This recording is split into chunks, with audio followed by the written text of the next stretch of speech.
শিৱসাগৰৰ সোণপুৰা ড্ৰাগছসহ এজনক আটক। শিৱসাগৰ জিলাৰ সোণপুৰা তিনিআলিৰ পানীটোৱাৰ মুখত আজি শিৱসাগৰ অতিৰিক্ত আৰক্ষী অধীক্ষক মইদুল ইছলাম, চেৰেকাপাৰাৰ আৰক্ষী চকীৰ ভাৰপ্ৰাপ্ত বিষয়া লবন বৰুৱাৰ নেতৃত্বত গোপন সূত্ৰে ড্ৰাগছসহ এজন যুৱকক আটক কৰিবলৈ সক্ষম হয়।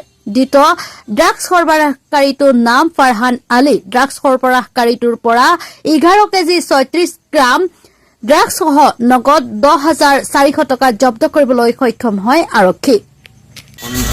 পমখেদি আমাৰ এটা অভিযান চলোৱা হ'ল।